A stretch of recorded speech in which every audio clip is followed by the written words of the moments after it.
And the breaking privilege news is the following, that Iran has made it very, very, very clear to the United States, to Mr. Trump. Pakistan has emphasized it as well, very clearly through Asim Munir, the field marshal, favorite field marshal of Mr. Trump, the foreign minister, Isaac Dar, and others. That listen, we know how difficult it is to trust you, but we are willing to give you a chance. Now, if you fail us,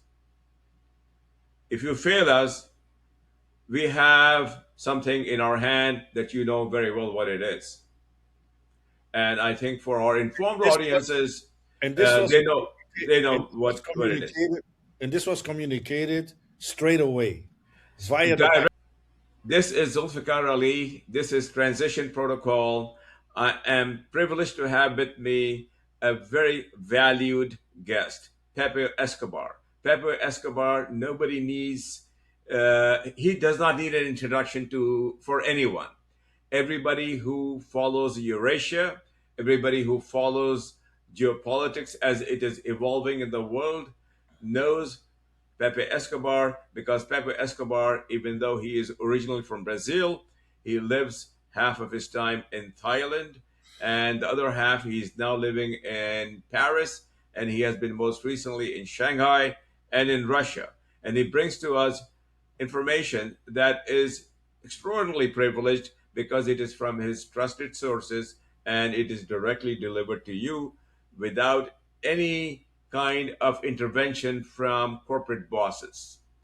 And I'm very privileged to have him as a guest on this show. And I'm also very privileged to announce that he is a founding member of this very successful podcast that has only a few weeks in his life, but it is already being very well received.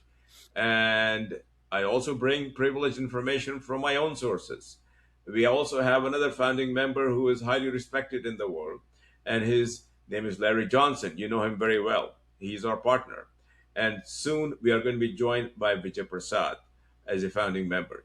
So today we have some significant information to share with you because the world, as we know, is changing. With the announcement that everybody has heard, now the United States and Iran are going to end its kinetic activities. They are going to move towards a détente, to put it in political or diplomatic terms. The fighting is going to end, the Strait of Hormuz is going to open, and a lot of good things are supposed to happen. But Pepe and I know details about it that we are anxious to share with you so that you are also informed. Pepe, go ahead, please. Thank you. Thanks, Z, if I may call you Z. Yes. Thanks to our audience. I'm addressing you from, I would say, the heart of hell, NATO stan in France. By the way, there is a G7 going on in Evian, not very far from here. Uh, as you all know, a G7 nowadays it's nearly irrelevant. They have a few BRICS guests, in fact, two. They have Modi and they have Lula. And Lula looked quite awkward posing with in the G7 official photo. And the interactions between Macron and Trump deserve a chapter in themselves in terms of extreme awkwardness. Anyway, they are irrelevant because what matters for us is the formation of the multipolar world. And Z, I know you have a breaking news, so please announce it to our audience as concisely as possible. We already talked a little bit about it, and we can elaborate because this is a very important piece of breaking news, which is basically the Iranians trying to explain to the Americans where this is really going. And considering the absolute mess in terms of the disconnected Washington response or no response to the possible MOU, which possibly will be signed in Switzerland this Friday. This might shed a little light on what they really have to do if they want this MOU to succeed. And it's up to the Iranians to keep reminding the Americans over and over again, look, if you sign this, you have to commit. And if you commit, these are the consequences of not really committing. Take it away, Z. Well, happy to do so, Pepe, and very privileged to do so because I am happy to report that people trust me with some information and I am privileged to bring it to you. So, as early as this morning, my time, I'm in California. I received a phone call from a trusted source, and the trusted source was returning my call because I was being told by many people that even though all these promises have been made by Trump, many promises have been made by Trump, but nobody expects him to keep any of those promises. And certainly, Iranians were not born yesterday. They are a civilization 2,500 years old. They know better than anybody else who to trust and who not to trust. So the breaking news is the following, and I cannot break all of it right now for certain privileged reasons, but I can break some part of it, which should to informed audiences, and we have a lot of informed audiences, I am happy to say, will understand exactly what this means. The chief Iranian negotiator, Arakshi, speaking for the supreme leader and speaking for Galibaf, the speaker, has communicated in as clear terms as possible and emphasized by the Pakistanis to the Americans that we expect you, first and foremost, to keep your proxy, Israel, in control. We do not want ongoing aggression in Lebanon. We do not want ongoing aggression in Palestine. We know that it's very difficult for you to do that, but we expect you to get it done. Now, and we also expect you to get our money back to us, almost $24 billion. Those are the first But this steps. is going to be in two stages. It's 12 billion now, 12 billion in the next 60-day period. So for now, nothing has happened. 3 billion, I understand, has been given by the UAE. I was told Yes. that 3 billion has actually transferred between UAE and Iran, and I do not know whether this was provided by me earlier. Privileged news from our sources that Pakistan facilitated before this transfer a visit to Iran by the head of the security of UAE. Yes. So some kind of This rapprochement has taken place. and Qatar also on the funds issue, there was a lot of help from Qatar. Correct, correct. So I was getting back to the breaking news and to the privileged news. And the breaking privileged news is the following that Iran has made it very clear to the United States, to Mr. Trump. Pakistan has emphasized it as well, very clearly through Asim Munir, chief, the field marshal, favorite field marshal of Mr. Trump, the foreign minister, Isaac Dar, and others. That listen, we know how difficult it is to trust you, but we are willing to give you a chance. Now, if you fail us, we have something in our hand that you know very well what it is. And I think for our informed This was audiences, and this was they and know this was what it is communicated and this was communicated straight away via the back. directly, directly. So Three this times I means said that it. they are reminding the Americans of something that they already know. That's very important. Yes, Pepe, it is very important, and that is why your role in this communication that we are doing with our audiences is so important because people trust you to get to the heart of the matter. Well, look, as you know, as our audience, many of you out there in our previous channel, by the way, which was, as you know, canceled by a direct order of the US government. We were talking about a key message sent via Pakistan to the Trump administration by the Iranians. So now they are reaffirming this message. We have to talk in code about it because this is extremely sensitive. But once again, they are telling the Trump administration something that the Americans already know, number one. Number two, uh, the leadership in Tehran, starting with leader Mustafa Khamenei, everybody in the Supreme National Security Council, everybody in the IRGC leadership, and everybody in the political leadership in the Majlis and Parliament, they know that any American administration cannot reign in the death cult in West Asia. You all know what that is. So they are once again reminding, look, you have to make an extra effort. You have to go the extra mile this time because all that is in the MOU, which you are already saying that you sign electronically. We have not seen any copies anywhere. Trump and Vance signing the MOU electronically.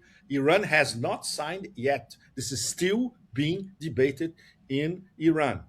And then Friday in Switzerland, we're going to have, let's say, a ceremony. Galibaf will be there, and we will have the formal signing. So the Americans, the Iranians are basically telling the Americans, you know exactly what you are signing. You know exactly what's in the MOU. You know exactly what is the situation of Lebanon as described by the MOU. So it's up to you to rein in those maniacs. If you don't, we're going to have our next steps. And you already know what they are. So you better think twice, three times, 10 times about it. This is the hidden meaning of the breaking news that you are giving all of us. Correct. I want to emphasize one other point in case somebody didn't get the message. They're saying, listen, we are not going to go back to ground zero, to point zero, where we were before all of this happened. We're going to go back even much further back to a Exactly. place of great strength for us. Our fist is clenched and it is going to remain clenched until all everything that you have agreed upon, we have agreed upon, comes to pass. Absolutely. And I wrote a column earlier this week, already published, circulating a lot, is being translated. And the last part of the column basically is saying that from now on, there's no return to the situation of maximum pressure against Iran that we had until 3 months ago.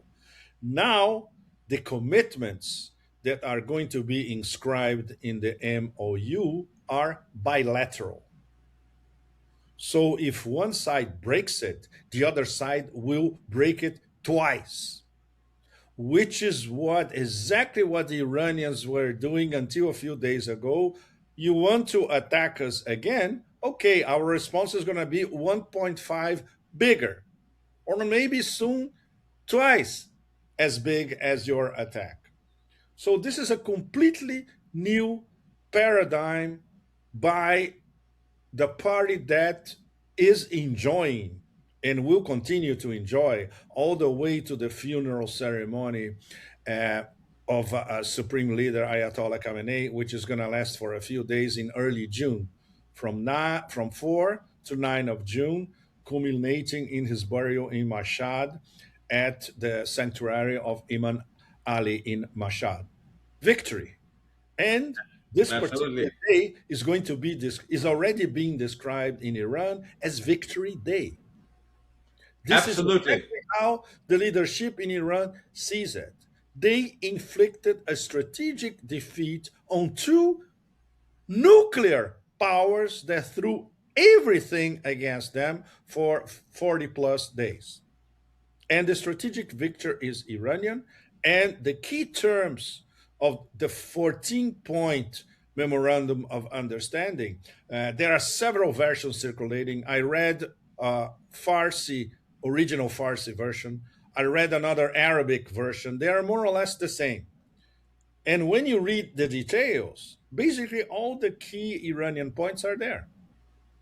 So it is a strategic victory. There's no question about that. Now comes, of course, the hardest part, which is the real negotiation. What we're going to have starting from Friday is, I would not even say a piece of paper, a piece of electronic binary one and twos signed electronically on both sides.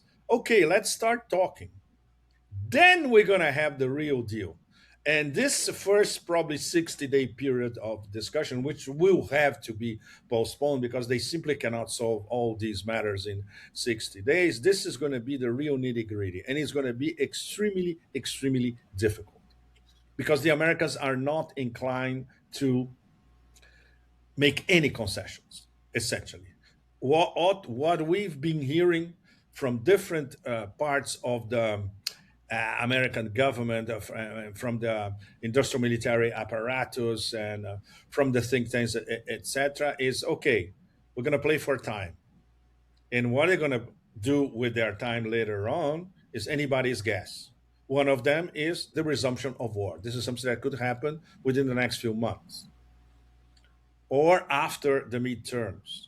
So Trump's particular play at the moment is to play for time for him because he can have something short term, mid-term, the next few months to sell as an ersatz victory. So he won't be completely crushed in the midterms. After the midterms is a completely different story. So, of course, everything that we are discussing here, the Iranians are, they know this from A to Z, and they are ready for everything. And yes, they are with their fingers on the trigger. And yes, they are telling the Americans, look, from now on, commitments are bilateral. You break them, we break them. Amen. Amen. Amen.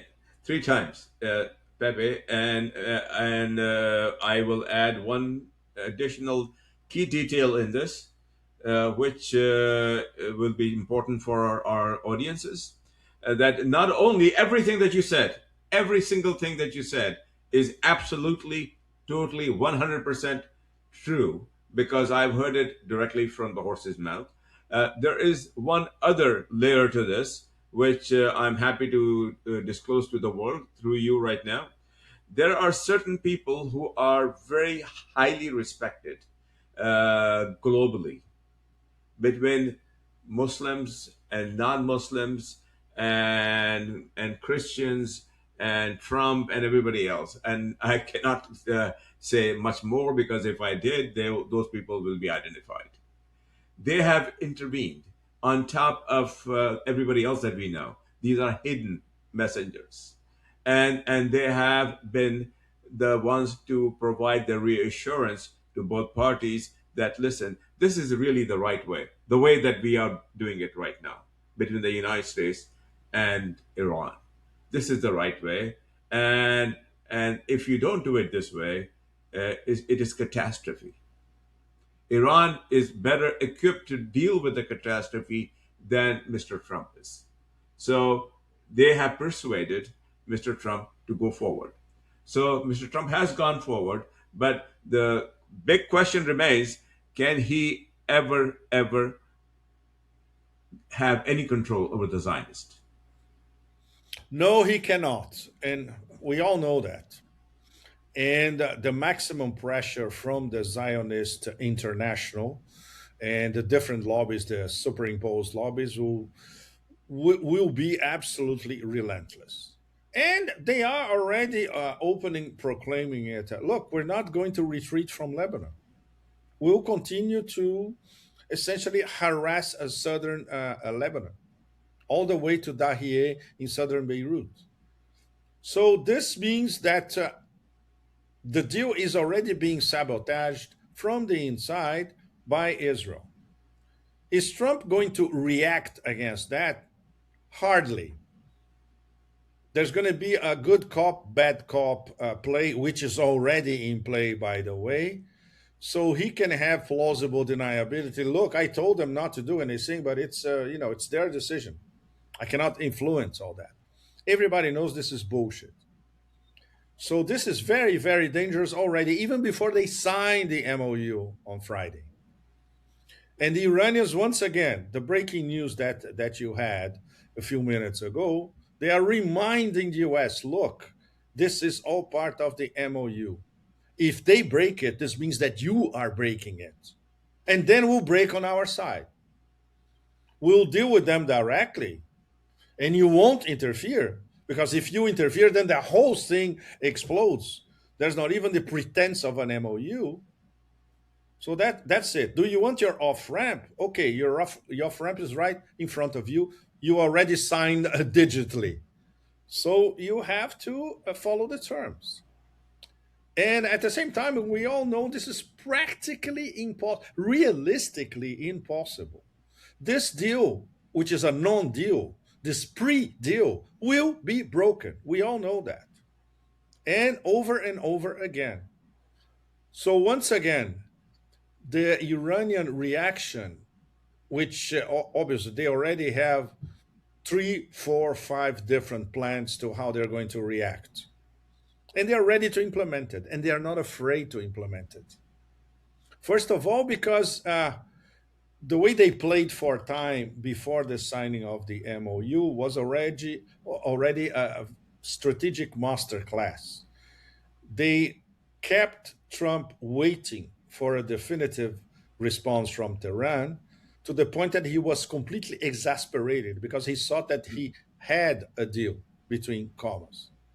And also, something that one of our American sources confirmed, he had six opportunities to sign a previous draft of the current MIU before, not much different from this current version. And at the last minute, he balked and he kept adding more demands. And the Iranians were basically looking at it, okay, no problem, we're not in a hurry. So they know how to play it. But now it's different. Once this is signed and it's broken, then the whole edifice breaks again. And The and entire deal is off. Iran is not worried if it's broken by the Americans. First of all, because the whole planet will see who broke it. This combo, U.S. Israel, which is a combo, and unlike many people's perception, there is an empire, official empire of chaos, plunder, and piracy, and the aircraft carrier is in West Asia. Of course, they influence what happens in Washington, but the ultimate deciders are the people who run the empire. And in fact, the people who run the empire way above the emperor of Barbaria. It's much more complicated than that. He's just a messenger, totally lost in space, trying to escape from the mess that he greenlighted. The off ramp was offered to him on a plate now. And if he still doesn't understand what was offered to him, then he deserves to go down, right? Pepe, you could not. I could not have said it better. You are a master at making things very, very clear to everybody. I hope people who are making decisions everywhere in the world have a chance to listen to what we have to say, what you have to say, and that is in fact the absolute Uh, unvarnished truth. is there Unvarnished truth. is there anything else that you can disclose about your conversation with the source? Not the extremely sensitive parts. In terms of an extra message that the Iranians also delivered to the Americans via the Pakistani mediators. Uh, Beyond Lebanon, of course, beyond the funds, of course, they expect to be paid at least half in this first phase. Is there anything else? What I can disclose is that maybe our audiences and maybe some people who are in the decision making process do not know this yet, but everybody who is very close to the deal knows that China has been standing right behind Pakistan, Of course. and has been and so has been Mr. Putin directly, Russia represented by Putin, and in Wait, New wait. Zealand, Sorry, Z. I have to interrupt you on this. please. How did you get this information? Confirm. No, no, no, no. I'm not joking because I was in Russia until a few I days ago. understand. I understand your connection with Russia. I mentioned that at No, no, no. beginning of the But show. seriously, Uh, who confirmed to you that Putin personally is behind this decision making of, let's say, the China, Pakistan, Iran alignment? okay, this is the link that we are informed about in terms of the operation of how this is all happening. Putin and Xi Jinping are in communication about what is going on in West Asia, and they have blessed this particular deal and the particular next steps. Through Mr. Xi Jinping comes Wang Li, with whom Wang Yi. Sardar has No, been in direct communication. no, no, no. Okay. Sorry, Z. I follow this in ultra detail. I understand. But this is the kind of question. When you ask this question in China, you won't get an answer because this is not the way they operate. They operate in extreme sophistication and extreme discretion.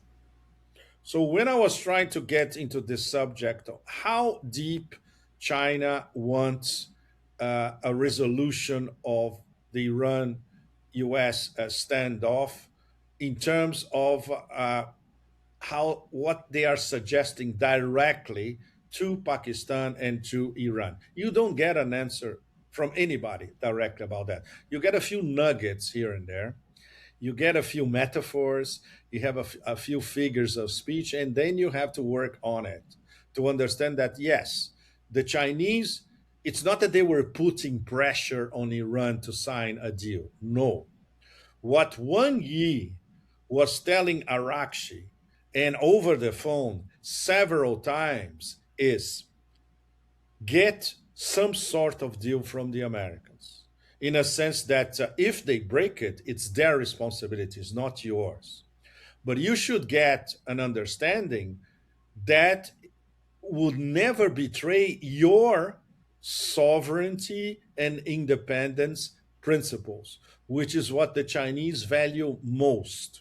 And that's why there is a strategic partnership between Iran and China, because China respects Iranian sovereignty and independence, which, by the way, are the two key terms in the joint declaration by Putin and Xi during the last visit of Putin to China, when they had a joint declaration about the beginning of the multipolar world. The two key concepts are sovereignty and independence. And with their strategic relationship with Iran, both there are three interlocking strategic relationships. The most important element is because these are three independent, sovereign civilization states. And that's why they understand each other. And that's why the West simply cannot understand them by principle because of their independence and because of their affirmation of sovereignty. So, this strategic victory so far in the war, inside Iran, people instinctively understand that this was possible because of Iran's sovereignty, exercise of sovereignty, independence. And that's what is solidifying this new government setup. There was a possibility that a new leader, Moshtaba Khamenei, inexperienced as a leader, and the IRGC at the top of the decision making, a lot of the country will say, no, we don't agree with that. On the contrary, because they understood that this is the vanguard of the victory. So it's an extremely complex process that explains the solidity and the cohesion, the internal cohesion of Iran nowadays, which is puzzling, obviously, Western so called analysts. First of all, because they don't know how Iranian society works. Second, they didn't know, and they still don't know, how the Islamic, let's say, theocratic democratic system works. Third, they didn't know that Moshtaba Khamenei was ready to get to power. He was being groomed to get to this position for almost 2 decades. Fourth, the relationship between him and the top leadership of the Revolutionary Guards, including the new guards, the younger generation. Their parents were fighters during the Iran Iraq War in the 80s, and they learned from their parents. So we have in the second and third level of IRGC sons of old revolutionaries and people who were in the trenches in the 80s. So it's a multi-layered, uh, now very cohesive society. And that explains why they managed to fight US, Israel, and individually so strongly and so well organized. And everything was conceptualized before. So the whole, when you analyze the bigger picture for historians in the future, they will have so much material to work with. And of course, finally, they will be able to analyze the inner reasons and the ultimate reasons of this strategic victory, which none of these stupid Western explanations about the land of the mullahs or the ayatollahs or similar crap could possibly explain. Well, this is the great wisdom we bring to our audiences through your mouth, to through our channel, Transition Protocol. And I would add one additional piece of information to what you just said, which is that the role of Pakistan. I mean, this is not because I'm originally from Pakistan. I came more than 50 years ago, but I still have very good contacts, which is the reason why I have some information to share with you. They have played a really significant role. Arakchi was in Pakistan over the weekend, not Yes, known to anybody, not known to anybody, true. conferring with Ishaq Dar, the foreign minister, conferring with Shahbaz Sharif, conferring with Asim Munir. And they have been in contact with Wang Li. And Wang Li speaks for Xi Jinping. And Xi Jinping and Putin are terribly, terribly tight on this matter. Okay, Z, I'm sorry to insist on it because we need to be extremely precise. Did the Pakistanis tell you that Russia was totally involved in the decision making in the background? You heard from? Yes, Yes, but the yes. problem is this is something that you won't hear in Moscow. Well, I'm just telling you what I know. I know, but it's important for all audiences to know that this is not discussed publicly or relatively publicly in first of all because first thing, it's not our war. Second, these discussions are the level of foreign minister. So Lavrov, Arakchi, and Wang Yi, they discuss about that. And not necessarily Lavrov is going to tell all of us what they are discussing about Iran. Of course not. Of course not. So, okay, so if we have a definitive confirmation by the people at the table that Russia is also behind it in a very discreet, sophisticated position, but of course, supporting it from behind. The Chinese, we already know, even though they won't, of course, discuss this in public, but we know that China, Iran, Pakistan is a practically formal alignment, trying to get some sort of accommodation from the Americans. And in the case of China, is their direct interest in terms of national security, because they know better than anybody else that this war from the beginning was a war against them as well. Yes, affirm it, affirmed totally. But to answer your question directly, as you asked me directly, yes, I heard it directly from a person at the table. Good. Otherwise, Okay. I would not be saying it.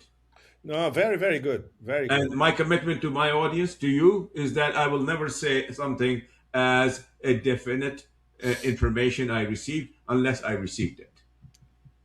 Okay, I'll talk to my Russian friends about that. Well, you are more than, everything I say, you are more than welcome to check and double check and triple check if necessary. But I will stand behind what I have said.